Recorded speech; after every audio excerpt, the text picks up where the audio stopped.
구약성경 창세기 25장입니다. 창세기 25장 21절에서 23절 말씀인데요.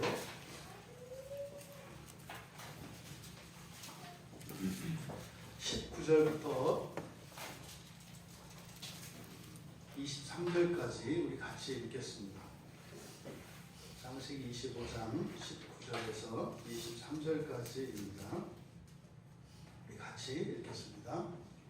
아브라함의 아들 이삭의 조건은 이러하니라. 아브라함이 이삭을 낳았고 이삭은 40세에 리브가를 맞이하여 아내를 삼았으니 리브가는 paddan 아람이 아람 족속 중 부두엘의 딸이요 아람 족속 중 라반의 누이였더라.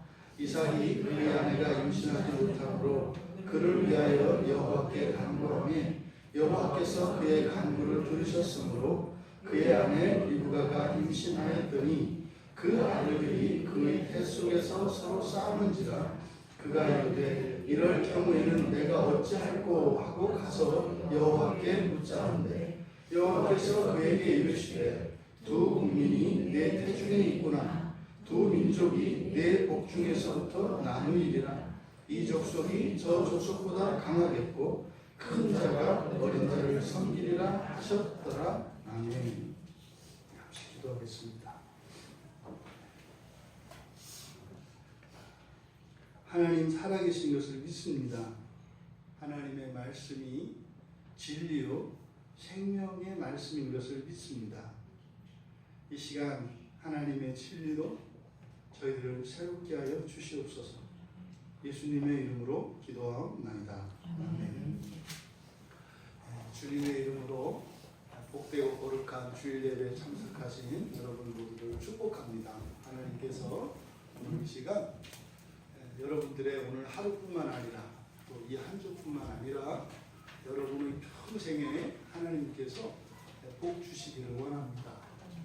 그래서 하나님께 은혜의 빚을 많이 지시는 여러분들 되시기 바랍니다.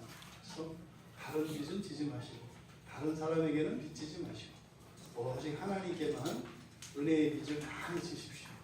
그래서 한평생 그 빚을 갚기 위해서 기쁘고 자원하는 마음으로 힘을 내어 빚을 갖고 갚지만 더 큰 빚이 늘어서 그렇게 하나님을 의지하고 찬양하지 않을 수 없는 우리 모두가 되기를 주님의 이름으로 축원합니다.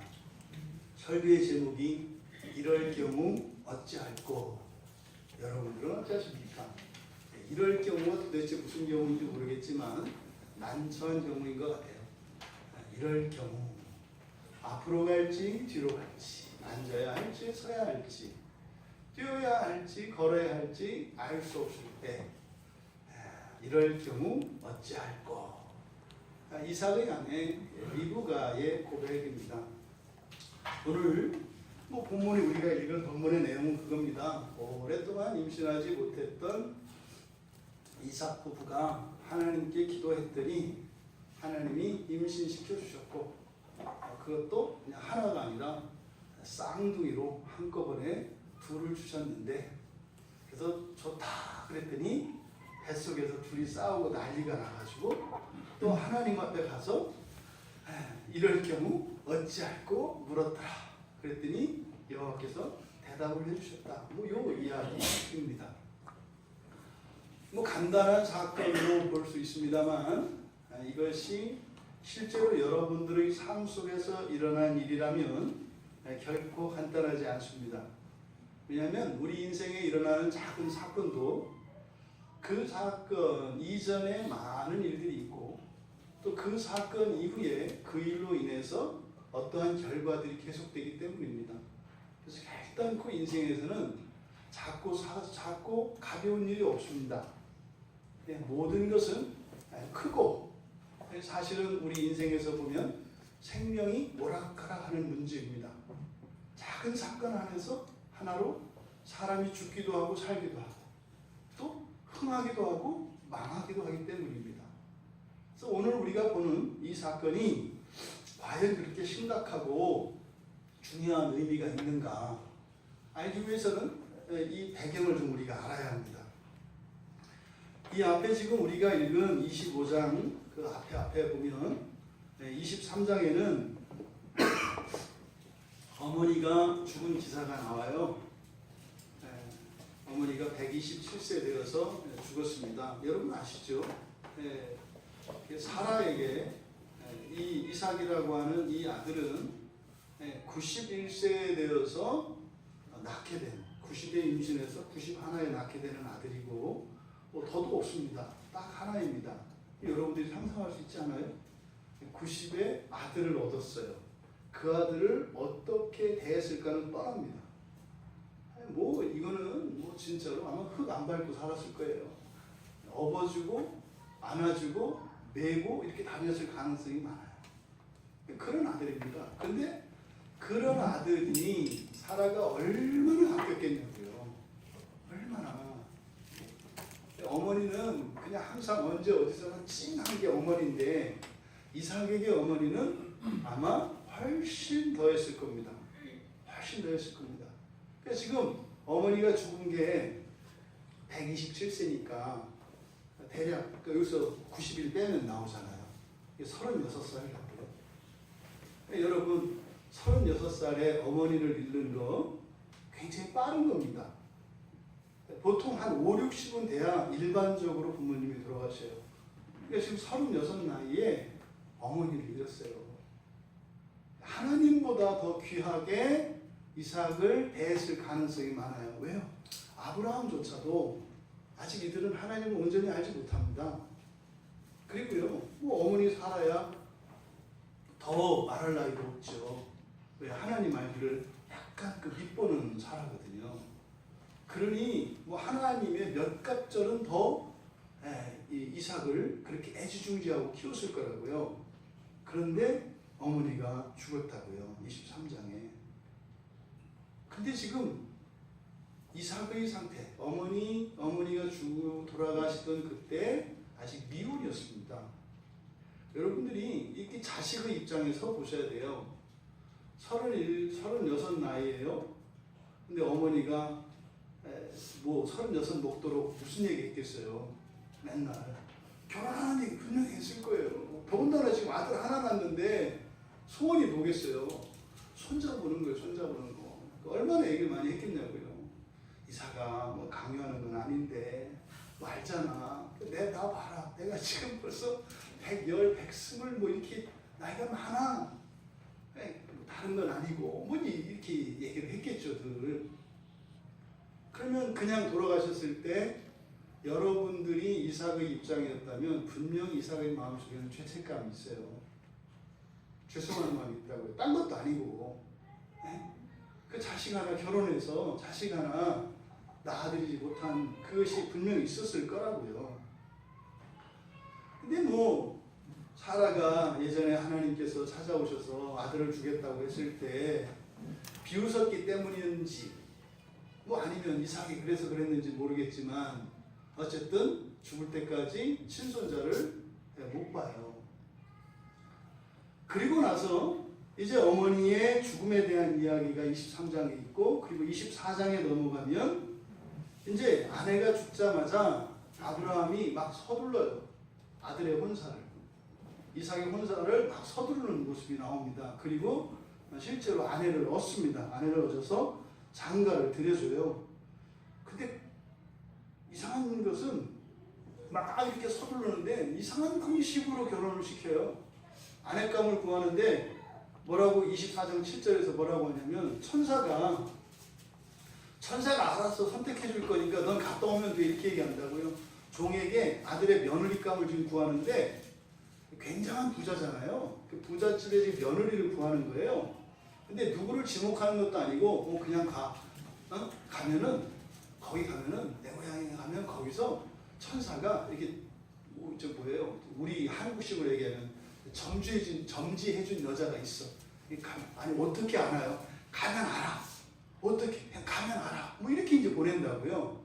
그러니까 지금 아브라함이 아내를 떠나보낸 뒤에 아들 이삭의 혼사를 막 서두르는 이것은 단순한 아브라함의 마음이 아니라 이것은 어떤 계시가 있었던 것임에 틀림이 없어요. 그러니까 여호와의 사자가 그렇게 마련했다고 자신 있게 이야기를 하죠. 그런데 우리는 이제 성경에 이렇게 기록되어 있으니까 알겠어요. 그리고 또 그렇게 막 서둘렀던 그 이유 중에 하나가 이삭에게도 그 한 이유가 있었음을 우리가 알 수 있어요. 왜냐하면 24장 67절에 맨 끝에 가면 이삭이 위로를 받았다 이렇게 얘기를 하거든요.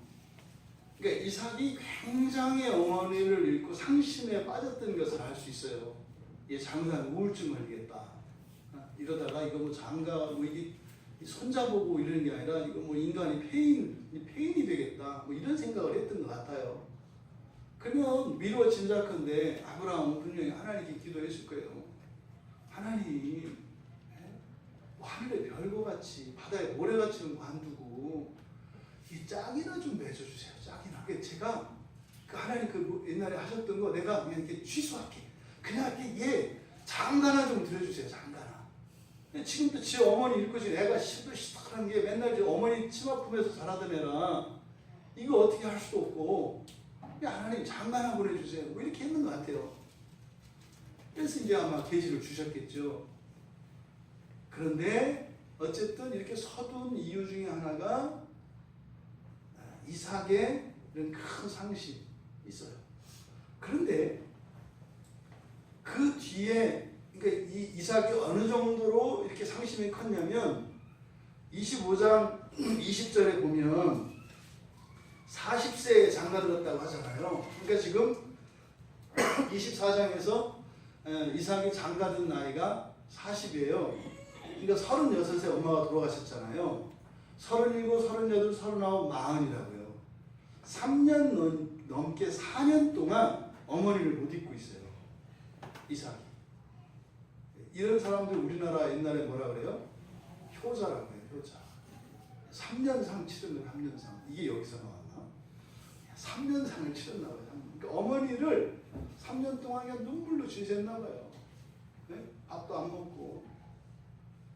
그러니 이 이삭의 슬픔이 얼마나 컸으면 아버지가 야, 이 안 되겠다. 장가 보내야 되겠다. 이렇게 생각을 했겠냐고요. 그거는 아브라함이 이삭에게 장가를 보내면 도움이 될 거라고 생각했기 때문이겠죠. 그러니까 아브라함이 생각하는 장가는 좋은 거예요? 나쁜 거예요? 좋은 거예요.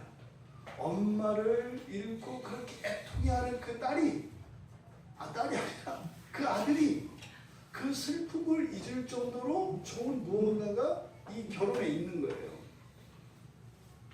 그래서 그랬는지 이삭을 장가 보내고 나서 바로 25장에 바로 자기도 장가를 또 듭니다.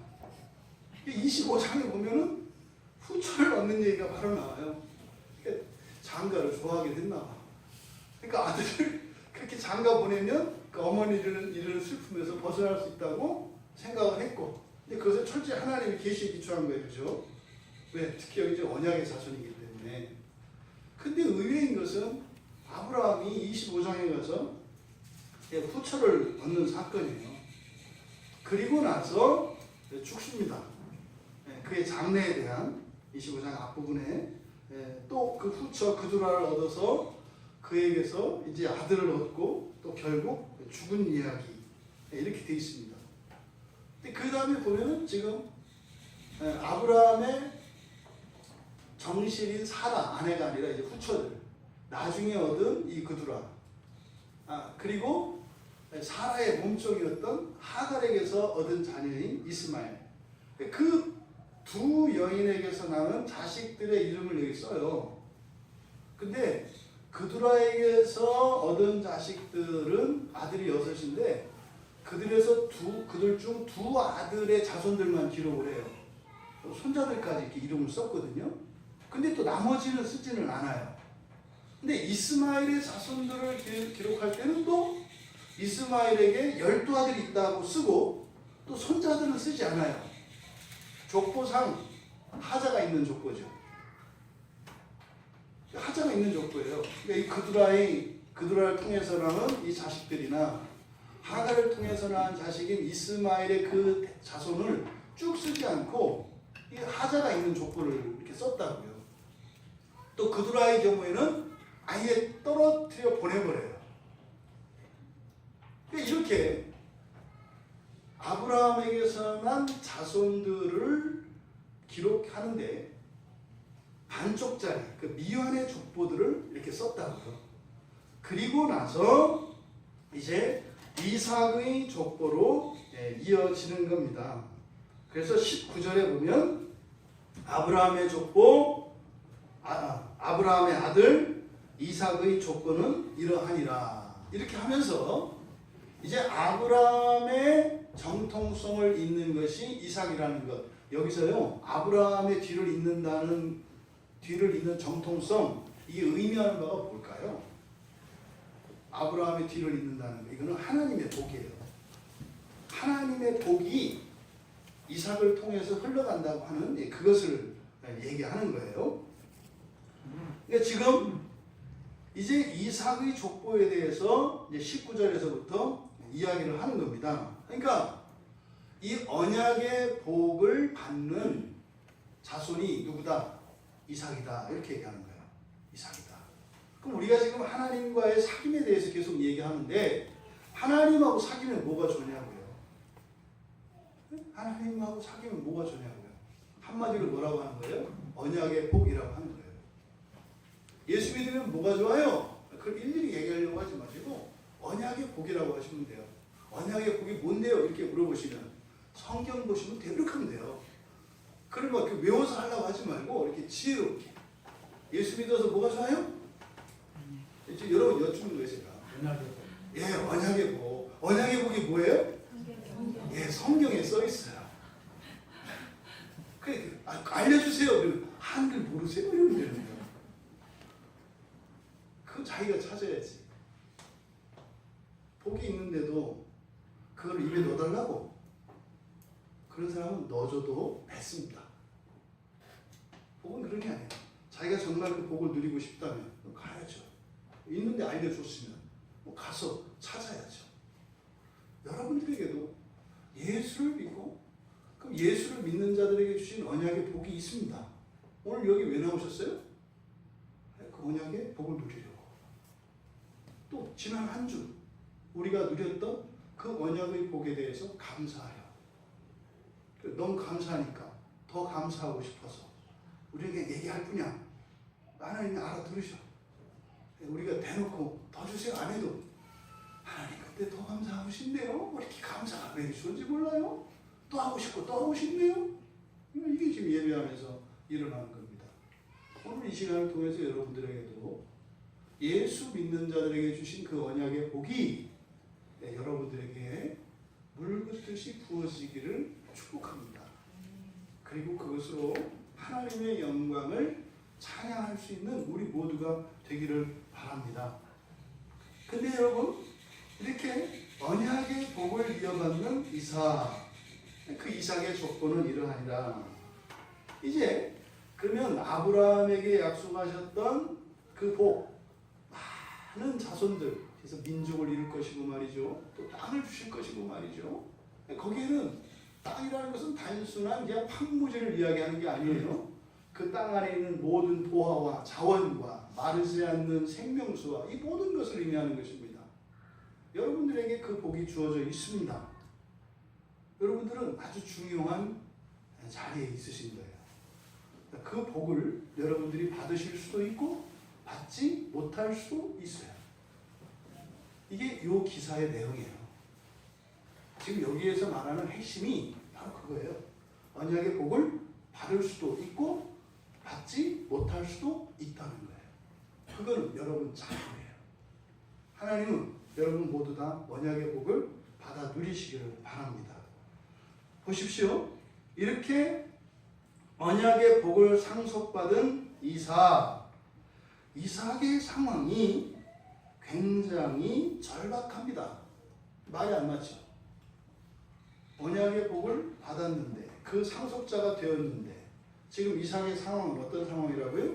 절박한 상황이에요. 비참한 상황이에요. 여기 지금 이삭의 상황입니다. 분명히 하나님의 복을 받기로 약속을 받았는데 그리고 그 복을 상속받았는데 이삭은 좋은 게 하나도 없다고요. 좋은 게 하나도 없어요. 이게 지금 이삭의 상태예요. 25장 11절에서 아브라함이 죽은 후에 하나님이 그의 아들 이삭에게 복을 주셨고, 복을 주셨어요. 이삭에게 주셨다고요. 여러분에게 복을 주셨다고요. 근데 여러분 정말로 행복하세요? 여러분 하나님한테 받은 복이 너무 커서 너무 감사해요. 막 오늘 교회 오는데 막 뛰어오고 싶은가요? 너무 감사해서 어떡하지 하나님 막 감사해야지 이런 마음이 들던가요? 여러분은 그랬는지 몰라도 이삭은 아니었다는 거예요. 이삭은 그렇지 않았대요. 복을 받았다고 하는데 이삭은 복 받은지 모르겠더래요. 실제로 이삭은요, 태어날 때부터 자기가 언약의 복을 받은 사람이라는 것을 알았어요. 그의 출생으로부터 이 사람은 이미 이적적으로 태어난 사람이에요. 그래서 끊임없이 얘기했을 거예요. 끊임없이. 아니 저도 은혜를 받으면 한 얘기 또 하고 한 얘기 또 하는데, 예? 나이 100살에 하나님이 은혜로 주신 이 아들 얘기를 아브라함이 얼마나 했겠으며, 또 이 아브라함이 성경을 보면 우리식으로 하면 연맛살 낀 사람이에요. 막 써들어대는 사람이거든요. 나그네 사네. 이걸 우리식으로는 연맛살이라고 그래요. 막 떠돌아다니는 사람. 집도 절도 없이 그냥 막 떠돌아다니는 이런 사람이에요. 그러니 사방팔방에 가서 아마 이삭은 무지하게 유명해졌을 거예요. 그 아브라함의 잘못된 그 생활 습관 때문에 오히려 이삭은 더 유명해졌을 거다. 누군지 몰라도 하여튼 다 들었을 거예요. 이삭이 누군지. 그런 이삭이 뭐 앞에 21장에 가면 그 약속이 있었다고요. 이삭을 통해서 큰 민족을 21장에 가면 이스마엘에 대한 약속도 있어요. 이삭의 형 이스마엘. 이스마엘도 하나님께서 복을 주셔서 큰 민족을 이루겠다고요. 근데 나와 있죠. 성경에. 바로 위에 12절부터 18절까지 이스마엘에게 하나님이 약속을 지키셨다는 내용이 위에 써 있어요. 12절에서 18절까지. 그리고 그 앞에 이 아브라함이 아내가 죽고 난 뒤에 뭐 갑자기 얻은 그 그두라에게서도 자손들이 막 났다는 얘기가 나와요. 그러니까 자손들이 계속 나긴 나. 근데 뭐만 안 이루어지고 있어요? 이삭을 통해서만 안 이루어지고 있어요. 그러니까 아브라함에게 하신 약속은 뭐 대충 이루어지는 것 같아. 뭐 자손들이 막 늘어나니까요. 근데요, 이삭 입장에서 보면은요, 나한테만 안 이루어지고 있어요. 나한테만 안 일어나고 있어요. 나한테만. 뭐 하나님의 약속이 이루어지는 것 같아. 근데 나한테만 안 이루어지는 것 같아. 여러분 그럴 때 어떤 마음일 것 같아요? 하나요. 섭섭하죠. 섭섭 정도가 아니라 섭섭마귀가 막 차. 차라리 똑같이 안 주면 덜 섭섭해. 이 사람 심리가 묘해.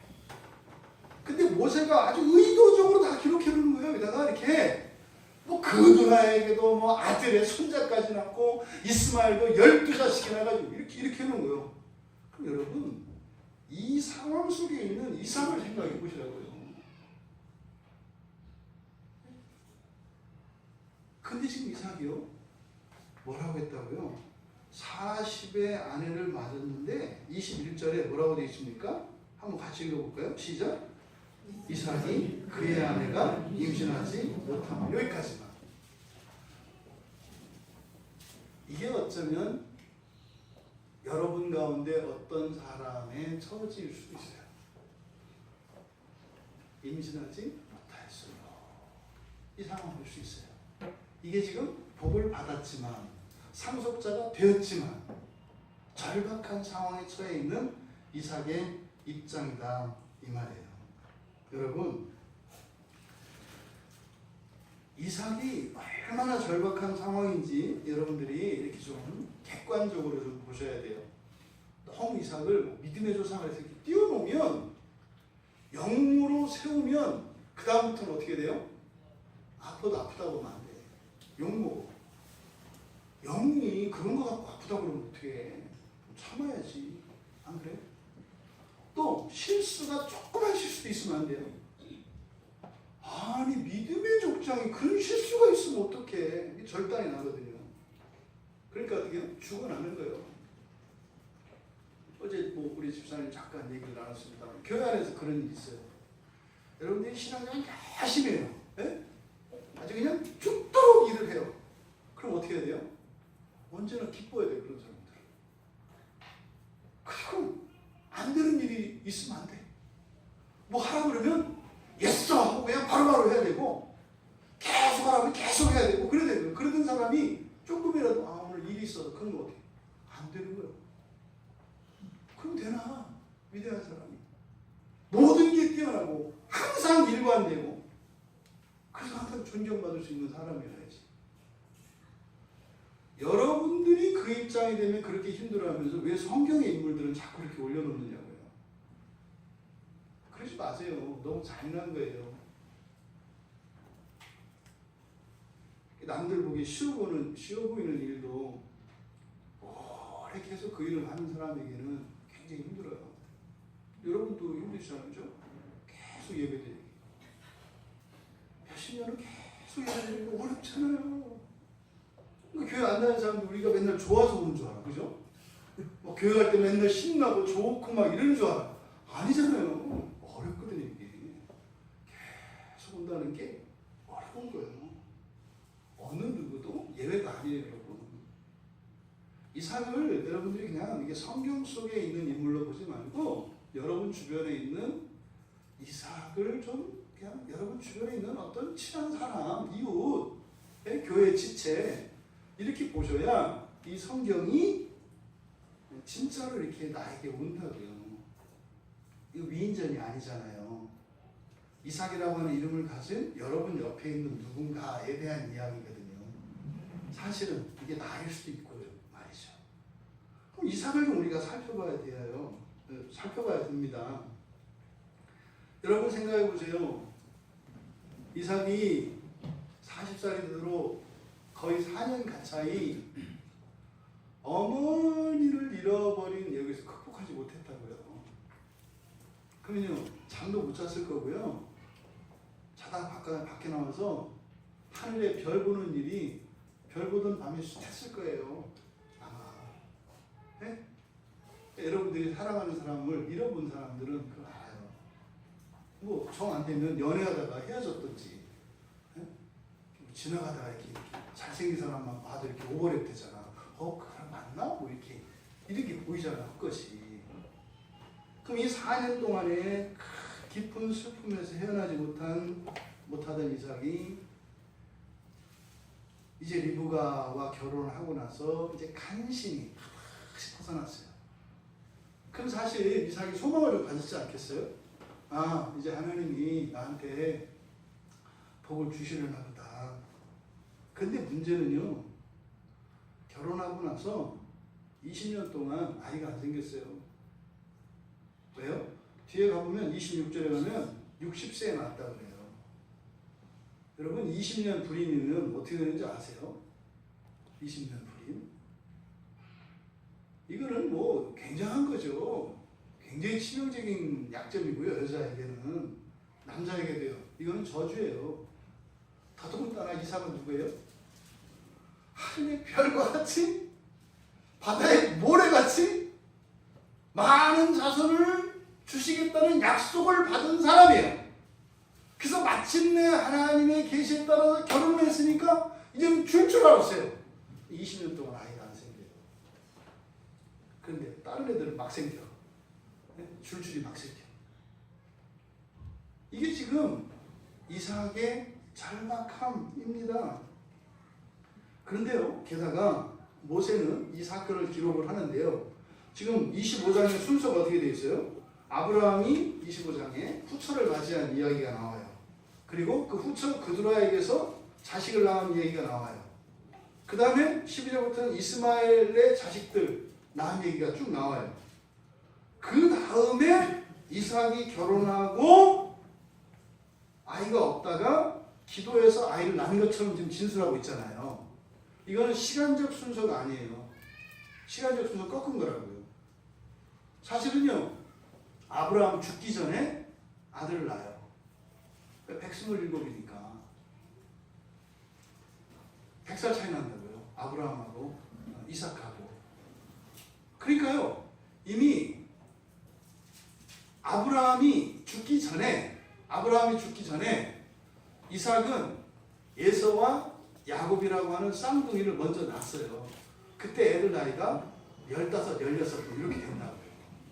근데 지금 모세는 그 이야기를 원래 시간적 순서를 바꿔서 그 뒤에 마치 아브라함이 죽고 난 뒤에 이삭이 아이들을 낳은 것처럼, 그러니까 아브라함이 175세가 돼서 죽을 때까지 마치 손자를 못 본 것처럼 진술을 했어요. 근데 사실 내용을 보면 그게 아니라는 걸 알죠. 근데 의도적으로 이렇게 시간적 순서와 이야기의 순서를 바꿨다 이 말이에요. 이렇게 한 이유는 뭐예요? 그것은요, 지금 자식을 낳지 못하고 있던 이삭의 처지가 매우 딱한 처지였다고 하는 것을 지금 이야기하고 있다 이 말이에요. 그러니까 아버지에게서 인정도 못 받고, 또 후처에게서나 이런 자식들보다도 못하고, 그두라의 자손들은 이삭이 결혼한 이후에 얻은 그두라의 자손들이에요. 근데 그 이복 동생의 손자들까지 봤어. 최소한 나이 차이가 한 50에서 60살 차이 나는 애들도 자식을 낳는데 지금 이삭은 자식을 못 낳고 있다고요.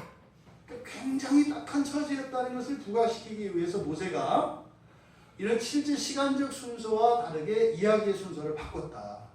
그러니까 이삭은 어떤 처지다? 매우 딱한 처지다. 근데 이삭은 누구다? 언약의 복을 상속받은 사람이다. 언약의 복을 상속받은 사람인데 세상 사람만도 못한 딱한 처지의 사람. 오늘날로 하면요, 예수를 믿고 구원 받았어. 교회를 다녀. 근데 무엇 하나 내세울 것 없어.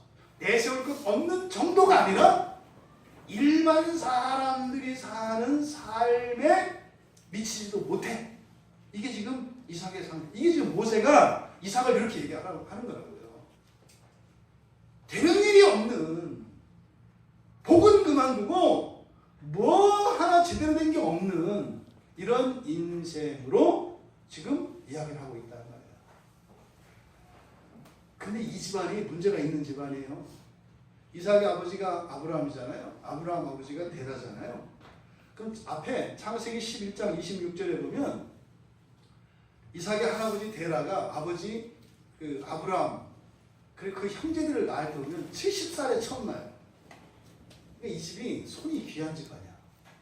이 집안 자체가. 그러니까 할아버지도 70에 처음 아들을 낳았어요. 아버지는 100살에 낳았어요. 아주 손이 귀한 집안이야. 아주 손이. 이삭은 몇 세 낳았어요? 그 중에 좀 빠른데 60이야. 60에 이제 아이를 낳은 그런 집안이라고요. 그러니까요, 이렇게 아이를 낳는 이 과정을 보면 되게 극적이에요. 그게 뭐요? 되게 자식을 못 낳는 집안의 사람을 하나님이 선택을 했어. 그리고 그에게 또 약속하신 게 뭐예요? 많은 자손이야. 잘 낳는 사람을 선택해서 더 잘 낳게 하는 게 아니라 못 낳는 사람을 잡아서. 게다가 아브라함과 사라는 아이의 씨가 말라버렸잖아요. 아예. 그런데 많은 자손을 이야기한다고요. 여러분에게 있는 어떤 장점을 하나님이 살려서 뭘 잘하게 할 것 같으세요? 아니요. 여러분이 가장 볼품없이 생각하는, 가장 자신 없다고 생각하는 거기에 하나님의 언약의 복이 있어요. 왜? 여러분들의 향한 이 공로의식이 뭐 조금이라도 좀 이렇게 뭐 하는 척 하면은 하나님의 은혜입니다 이렇게 해놓고 제가 조금 다른 데보다 하긴 했죠. 이게 나온다고요. 그러니까요, 아주 밑바닥에서.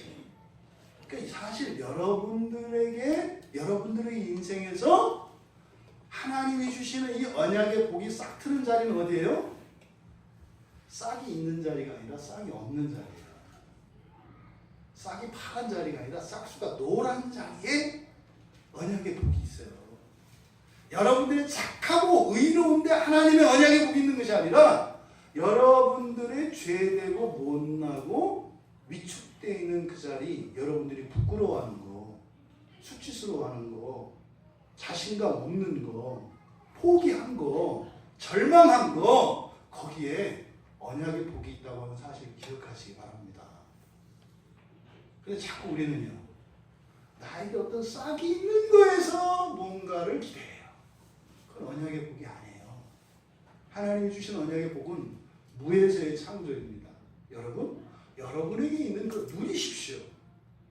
감사하고 기뻐하십시오. 그런데 그리스도께서 주신 그 복은 그게 조금 더 나아지는 이런 게 아니에요. 여러분들은 절대로 상상할 수 없는 포기하고 있는, 여러분들이 이 정도면 성공이라고 생각하는 그것을 능가하는 거기 복이 있어요. 공부를 치면 꽂지 않은 아이들에게 전교 1등하게 하고 빚이 많은 사람에게 빚을 주게 하는, 이게 언약의 복이라니까요, 여러분. 이걸 잊지 마세요. 난 없어. 난 안 돼. 그러니까 돼. 그러니까 돼. 난 돼. 난 할 수 있어. 그럼 그것만 해. 여러분, 할 수 있는 것은 하세요. 하지만 언약의 복은 뭐예요? 여러분들이 지금 현재의 상태에서 할 수 없다고 하는 거, 내려놓은 거, 끝났다고 생각한 거, 거기에 언약의 복이 있다고 하는 사실을 잊지 마시기 바랍니다. 여러분, 그러니까 이삭의 이 딱한 처지, 이 절박함은 사실은 소망인 거죠. 그러니까요, 이 정도로 절박하면 안 돼. 더 절박해야 돼. 그죠? 그냥 아이를 못 낳는 정도, 이 정도의 절박함 가지고는 안 돼. 그럼 그게 성경 안에 나와 있어요. 지금은 아이를 낳지 못하는 그것이 절박함으로 표면으로 나타나 있습니다만, 실제로 이 이삭이 가지고 있는 비참과 참담함, 이런 끔찍한 것 같은, 저주받은 것 같은 자기 인생에 대한 인식, 이것은요 훨씬 더 뿌리가 깊습니다. 여기서 지금 아들 못 낳는 것만 해 훨씬 뿌리가 깊어요. 여러분 한번 생각해 볼까요? 누가 제일 할까? 가은이가 제일, 아니구나, 진수야. 만약에 네가 초등학교를 딱 들어갔을 때, 기억나지? 근데 오래돼서 안 나올 수도 있다. 너도 오래 살았지 이제. 이 초등학교 들어갈 때 딱 가는데, 입학식 날 엄마랑 아빠랑 이제 가는데, 아버지가 이렇게 허리 구부러져가지고 지팡이 잡고 이렇게 가. 할머니는 그 뒤에서 아버지 바지 붙잡고 이렇게 따라가. 입학식. 근데 우리 엄마하고 우리 아빠야. 어떨 것 같아? 엄마랑 아빠랑 데리고 간다, 안 데리고 간다? 아, 효자니까 데려갈 거야. 이삭의 엄마 아버지가 몇 살이에요? 날 때부터 100살이야. 여러분 엄마 낳는데 여러분 엄마가 90이야. 학교 8살, 빠른 나이에 들어갔다고 쳐. 7살에 들어간다고 쳐. 아버지가 107살이야. 엄마 98. 그 아이가 어떻게 살았을 것 같으세요? 여러분 생각해 볼 수 있어요.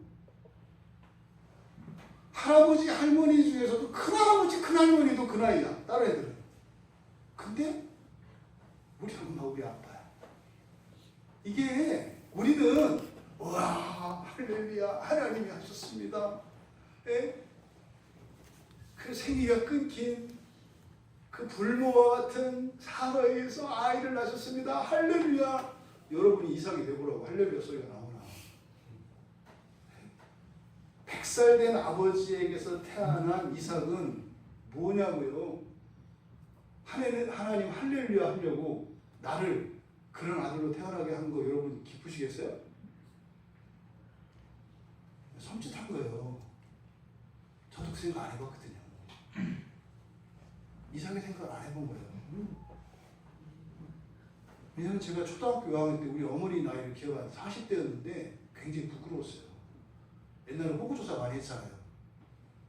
집에 나이 뭐 이렇게 좀 한다고. 텔레비 있는 사람, 라디오 있는 사람, 뭐 옛날에 다 그거 했어요. 전기 들어오는 사람, 뭐 이렇게. 옛날에 다 그거 했어요. 이렇게. 전기 들어오는지. 그러지. 그때는 막 손들어. 그러다가 이제 나이. 애들 보면은 뭐 30 막 이렇게 하는데. 나 46. 그러니까 막 할머니 같았어요, 느낌이. 이삭은 배추. 뭐 이게 어렸을 때부터 이삭은 부모 때문에 뭐 요즘 말로 하면 이 컴플렉스가 있었을 사람이에요, 충분히. 근데 그건 끝이 아니에요.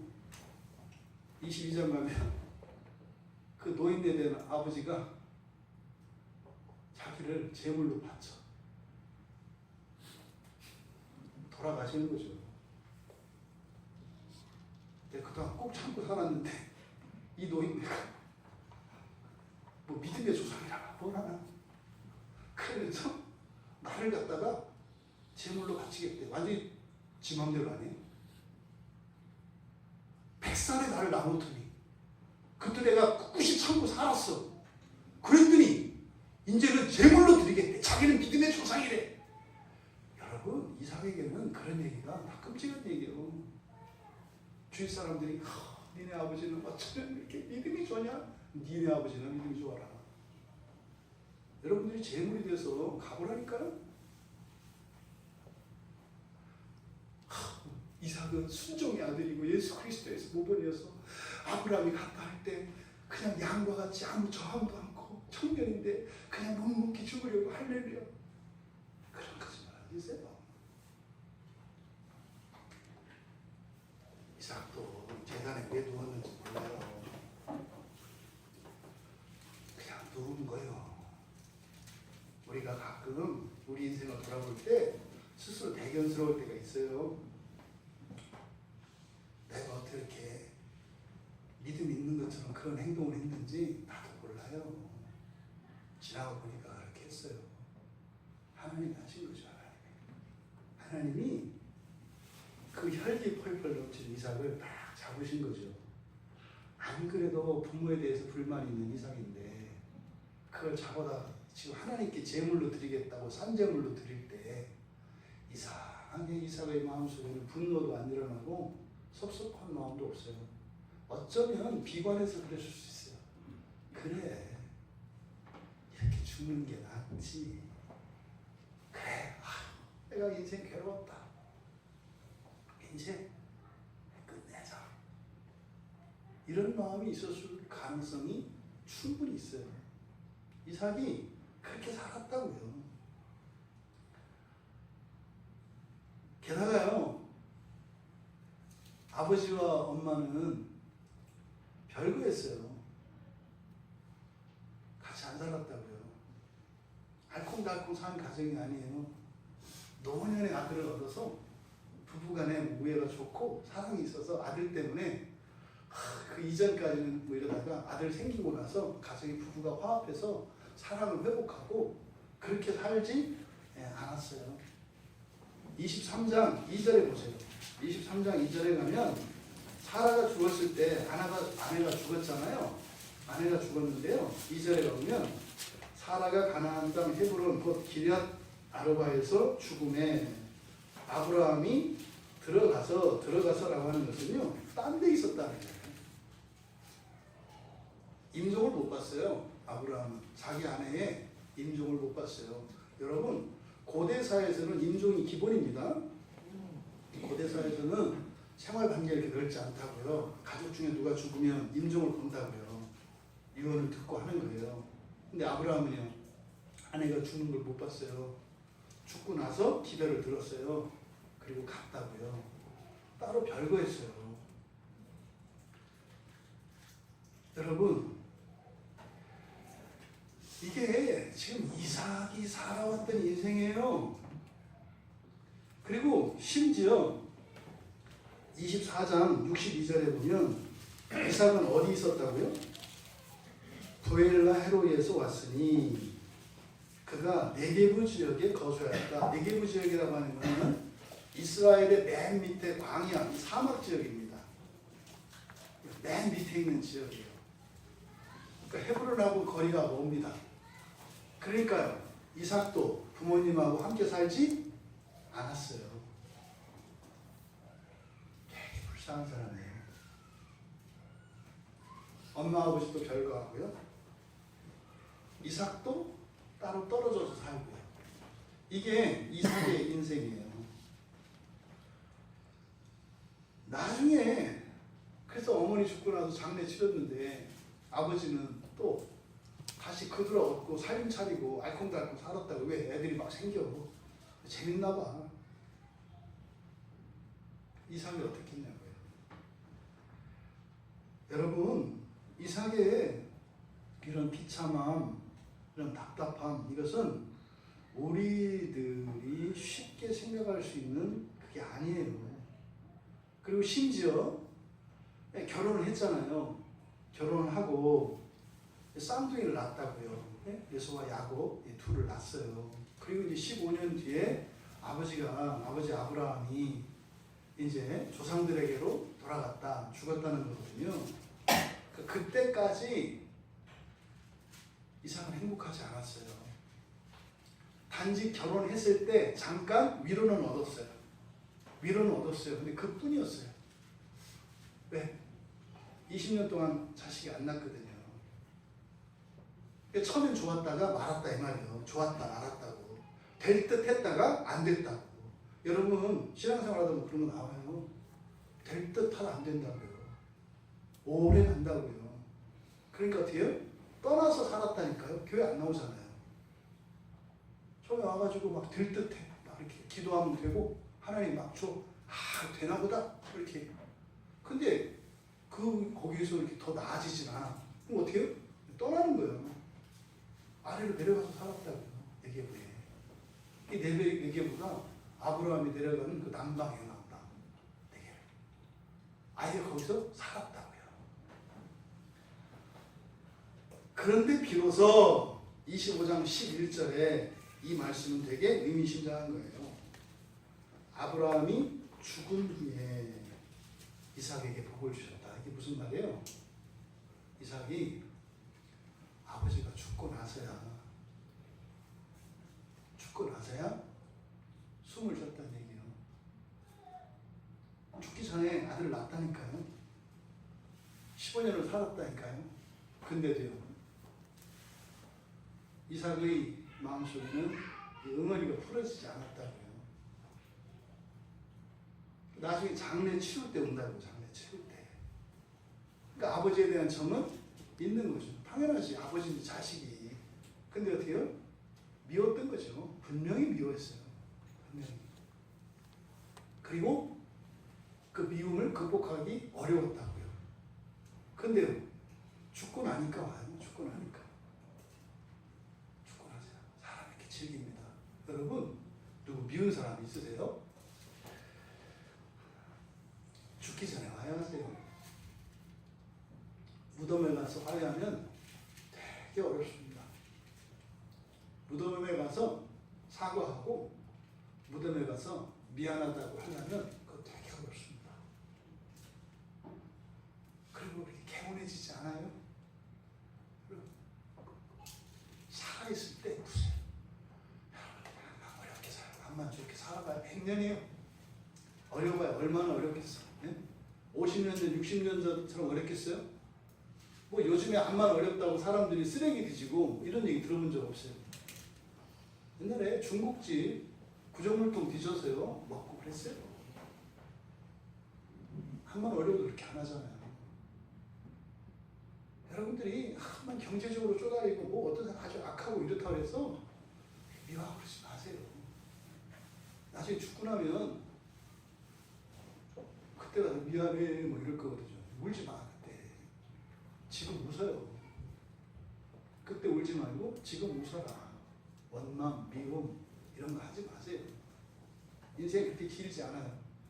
저도 틀림없이 지금까지 산 날보다 살 날이 훨씬 짧을 거예요. 그럼 요만큼 더 살진 않을 건데 길지 않아요. 안 길더라고요. 생각보다 짧아요. 그러니까 여러분 마음에 담아두지 마세요. 그냥 사람들하고 좋게 지내세요. 잘 지내세요. 잘. 네? 좋게. 이삭이 얼마나 그 아버지에 대한 원망과 이게 컸으면 죽고 나서야 복은 이미 앞에서 주어졌다니까요. 그런데 성경이 그렇게 모세가 그렇게 얘기한다고요. 아브라함이 죽은 후에 하나님이 이삭에게 복을 주셨다. 천만에요. 태어나기 전에 주셨어요. 복을. 그때 무슨 말이에요? 이삭이 그때 누렸다는 거죠. 여러분 복을 미루어 누리시는 여러분이 아니라 현재적으로 누리시는 여러분들 되시기 바랍니다. 그게 지금 이삭을 통해서 우리에게 주는 교훈이에요. 옳고 그르고 책임 이런 거 따지지 마세요. 그냥 좋게 지내세요. 이렇게 그러니까 지금 이삭이 아버지가 죽고 난 뒤에 여호와의 복이 임했다. 이것은 아마도 아버지 장례식을 치르면서 이삭의 그 심중에 큰 변화가 있었던 것으로 보여져요. 되게 막나니 자식들도 부모님 상을 치르다 보면 그때 죄를 깨닫고 돌이키거든요. 제 기억나는 장례식이 하나 있어요. 부모님 장례식장 앞에서도 자식들이 싸우더라고요. 야, 제가 부목사 때 제가 어떻게 했겠어요? 절단을 냈죠. 장례식장에 나가지고. 절단을 했다 해서 막 이렇게 했다는 게 아니라 사실 고지고대로 이렇게 이야기했죠. 당신들은 참 불효자들이다. 아버지의 영정 앞에서도 이렇게 싸울 수 있다니 참 성실한 분들이다. 이야, 어쩌면 이렇게 일관되냐. 그 아버지를 제가 전도했거든요. 굉장히 간파했던 분인데. 사실 그 장례식은 엄청나게 은혜로울 수 있는 자리였어요. 근데 그 아버지에 대한 원망이, 근데 그 아버지가 무지무지 부자고 굉장히 권력이 있었던 사람이 옛날에. 그럼 그분들의 삶을 보면은 굉장히 호사스러운 삶을 누렸거든요. 그랬더니 무뚝뚝하고 사납고 뭐 폭력을 쓰고 뭐 이렇게 얘기하더라고요. 근데요, 배울 만큼 그 시대, 지금 그분들 연배가 지금 70대 됐죠. 큰아들 벽이나. 그 연배에 아들, 딸들 대학 다 가르치고 원하면 유학까지 보내고 엄청난 부모 아니에요? 그랬더니 아버지가 술 먹고 옛날에 뭐 이렇게 행패 부렸다고 그거 하나를 붙잡고 자기 평생 낳아주고 먹여주고 길러준 은혜를 싹 깎아버려. 제가 거기서 그 지체들을 본 게 아니라 마귀를 봤어요. 마귀죠, 마귀. 장례식 가가지고 위로 안 해주고 야단쳤다고 교회에서 쫓겨날 뻔했잖아요. 그걸 어떻게 위로해요, 마귀 새끼를? 죽여야지. 거기서 산 사람도 있고 죽은 사람도 있고, 은혜를 받은 사람도 있고 안 받은 사람도 있고. 이 죽음의 자리는 특별한 은혜가 있어요. 그러니까 이삭이 여기서요 큰 변화가 일어난 거예요. 옛날에 있었던 마음의 미움, 이게 지금 풀어진 거죠. 어쨌든 풀어진 거예요. 그래서 이제 뒤에 26장 우리가 이제 살펴봤지 않습니까? 거주지가 이제 그랄로 옮겨졌다가 나중에는 이제 헤브론으로 와요. 말년 여생은 헤브론에서 살아요. 근데 이렇게 급격한 어떤 뭐 이걸 회심이라고도 할 수 있고 뭐 회개하고 돌이킨 거죠. 그런 변화가 이삭에게 일어났어요. 그랬더니 그가 한 일이 뭐예요? 21장에 임신하지 못함으로 뭐 했다? 그를 위하여 여호와께 간구하네. 여러분, 기도, 간구, 여러분 우습죠? 하도 들어서 별거 아니죠. 이 간구하다라고 하는 히브리어가 이 아타르라고 하는 말이거든요. 비로소 죄인인 사람이 맨 처음 간구하는 사건이에요, 하나님께. 야, 아담 이후에 타락해서 막 지 맘대로 살고 막 이렇게 하다가 있잖아요. 간구하는 요게 처음 일어나는 사건이에요. 요게 하나님께 처음 간구해요. 여러분 기도 안 되죠? 그렇게 되는 게 아니에요. 죽으면 죽었지 간도 되는 게 아니라니까요. 그래. 우리 이제 자녀들에게 대해 관심이 많으니까 우리 학생들 우리 자녀들 얘기를 많이 하는데 여러분 성적 옛날에는 시험 보면 꼭 그 타작했어요, 그죠? 뭐 몇 점 안에 이렇게 때렸다고요. 공부 잘하고 싶지 않으세요? 공부 못한다고 막 그 선생님한테 야단 맞고 막 이러지 않아요? 근데 한 번도 간구 안 해요. 하나님한테. 여러분 잘 살고 싶지 않으세요? 응? 간구 안 해요. 죽을 때까지. 여러분 어떤 문제가 있고 어려움이 있어서 그때 너무 고통스럽지 않아요? 간구를 안 해요. 수백 년 수천 년 동안 간구한다는 게 쉬운 게 아니에요. 그게 만단히 뭐 이렇게 뭐 내가 마음먹으면 할 수 있는데 뭐 바빠서 웃기지 마세요. 안 바빠보세요. 그렇게 할 수 있나? 지금 성경에서 처음 나오는 거예요. 간구했다. 어떻게? 여러분 아브라함을 우리가 봤어요. 그리고 그 아들 이삭의 삶이 어땠는지 봤어요. 혹독한 하나님의 약속을 받았는데도 너무나 비참한. 그리고 나서 마침내 아버지의 살가생전에 화해도 못하고 오해하고 원망만 했던 그 아들이 아버지의 죽음 앞에서 자기의 허물을 죄를 깨닫고 그래서 아버지와 관계가 풀리니까 어떻게? 하나님과 관계가 풀린 거예요. 그래서 비로소 여호와께 간구했다. 대부분 해석가들은 이거를 그렇게 해석해요. 20년 동안 계속 기도해서 응답받았다. 그런 식으로 가면 안 돼요. 성경은 그렇게 이야기 안 해요. 처음 하는 거예요. 처음. 바꿔서 해야 돼요. 어떻게 해요? 20년 걸렸어요. 어때요? 사실은 60년 걸렸네요. 60년. 아니지. 이제 40년, 20년, 60년. 그렇죠? 40에 결혼해서 24. 그러니까 60년 걸려서 하나님께 할 수 있는 게 뭐였어요? 간구할 수 있게 되는 거예요. 여러분들이 하나님께 간구할 수 있습니까? 엄청난 복이라는 것을 아세요? 대부분 못해요. 간구하니까 어떻게 했어요? 즉각적으로 응답이 됐다. 이렇게 얘기해요. 이것은요, 간구의 능력이 있다는 것을 얘기하는 거예요. 간구하면 원래 어떻게 하는 거다? 되는 거다. 간구하면 되는 거다. 근데 그것이 이루어지는 것은 시간 속에서는 시간이 분명히 걸려요. 하지만 여러분들이 여호와를 예수 그리스도를 믿고 의지하면 그리고 간구한다면 반드시 됩니다. 반드시 됩니다.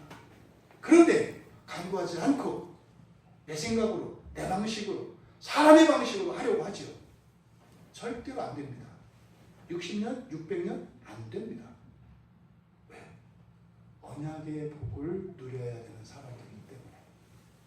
언약의 복을 누린다는 게 이 세상 사는 동안은 오히려 불리하게 작용할 수 있다니까요. 뭐 사자는 죽은 고기를 안 먹는다며. 사자라서 굶어 죽어야 되는 때도 있다 이 말이에요. 하이에나였다면 그냥 썩은 고기라도 먹고 살 텐데 사자여서 굶어 죽으면서도 썩은 고기는 안 먹는 거라고요. 여러분들이 예수 그리스도인들이기 때문에 여러분들이 얼마든지 잘 살 수 있고 얼마든지 영광스럽게 살 수 있고 얼마든지 존귀하게 살 수 있는데 죽은 고기 때문에 못 먹는다. 하나님은 못 먹게 하세요. 죽은 고기는 절대 못 먹게 하세요. 하나님의 복을 누리게 하신답니다. 여러분, 드디어 이삭이 여호와께 간구했어요. 그랬더니 이제 리브가가 그런 남편을 보고 하나님께 간구해서 그러니까 이제 임신이 됐어요. 그러니까 리브가가 어떻게 생각했겠어요? 와, 우리 남편이 하나님께 간구하면 20년 동안 생기지 않는 아이도 생기네? 아, 깜빡했다. 우리 시어머니 사라가 비웃었다는 얘기를 들었는데 나도 똑같은 실수를 하고 있었구나. 그러지 말아야지. 배운 거죠. 배운 거죠. 근데 그 뒤에 응답이 왔어요. 임신했어요. 얼마나 좋았겠어요. 여러분 아이들이 보통 태동을 느끼는 게 제가 찾아보니까 4개월에서 5개월, 빠르면 4개월부터 시작한대요. 원래는 그 이전에 하는데 그를 이렇게 몸으로 느끼는 거는 빠르면 4개월에서 한 5, 6개월 돼야 이제 느낀대요. 임신을 딱 했어요. 그랬는데 22절에서 뭐라 그래요? 그 아들들이 그 태 속에서 서로 싸운다. 이때 싸운다는 거는 어떻게 무슨 말이에요? 리브가가 죽을 것 같은 거예요. 이게 막 뒤틀리고 난리가 난 거예요. 이게 큰일 났어요.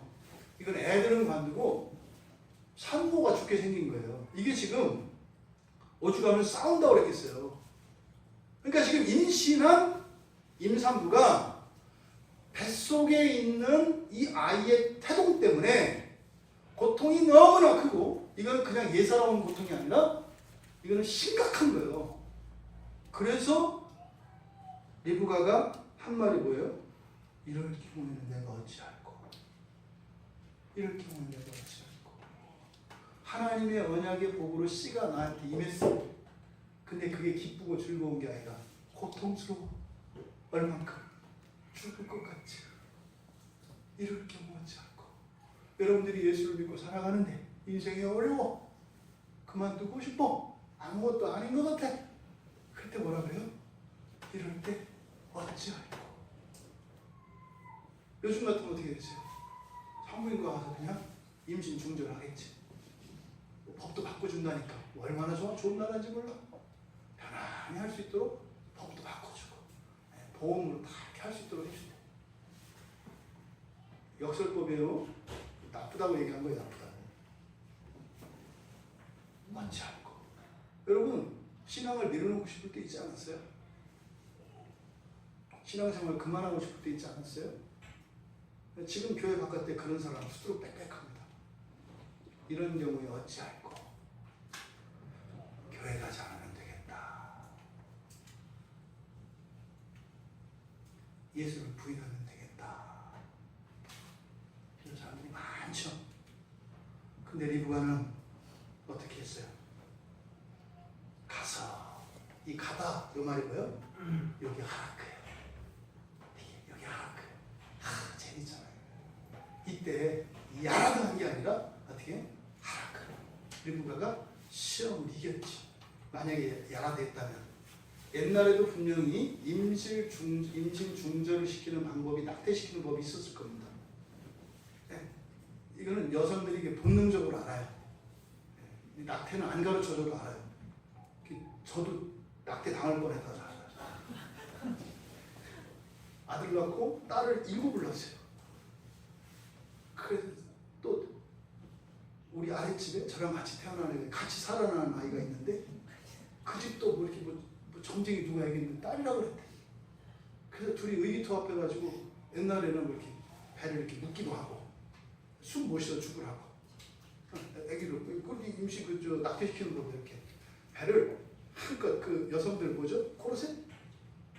뭐 코르셋인가 이렇게 껴있는 거 그런 것처럼 배를 막 묶어요. 꽉 묶어요. 애기 목줄을 묶는 거지. 그런 방법. 내지는 충격요법, 굴르 뭐 이런 거.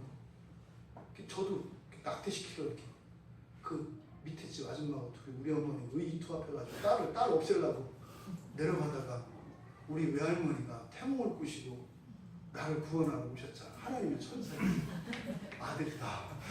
그래가지고 낙태시키러 가다가 근데 그 이전에 보니까 시도를 많이 하셨어. 없어요. 조이고 하고 했는가 봐. 그래서 안 떨어지니까 딸이라고 확신한 거예요. 아시죠? 딸은 낙태가 안 돼.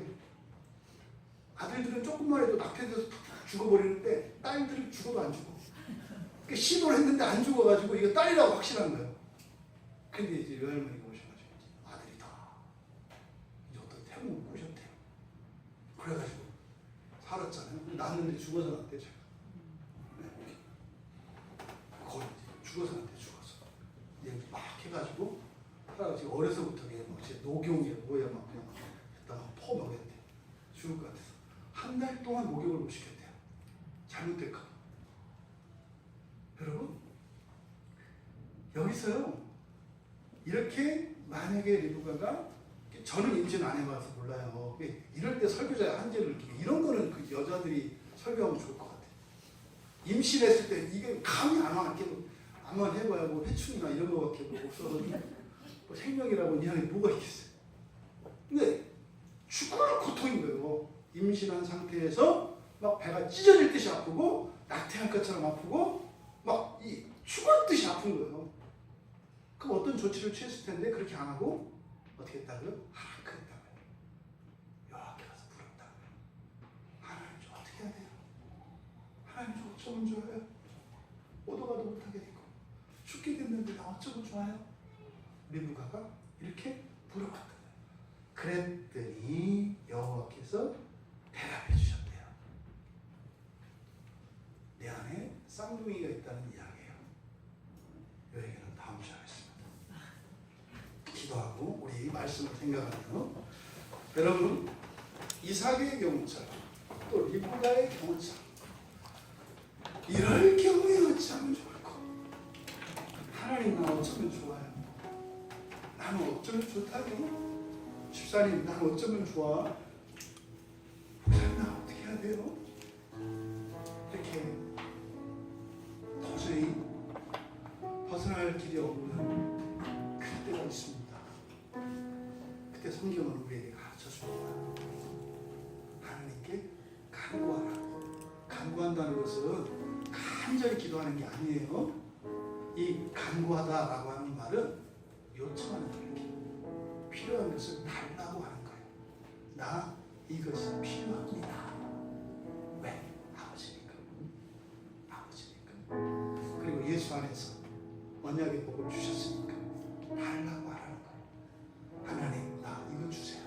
저거 주세요. 간구하라는 거예요. 그리고요. 어찌할 바를 알지 못할 때 하나님 앞으로 가서 물어보라는 거예요. 그래서 하나님께서 대답하신대요. 또 응답하신대요. 이 말씀은 우리 모두에게 주시는 말씀입니다. 말씀을 생각하면 하나님 어찌하면 좋을까요?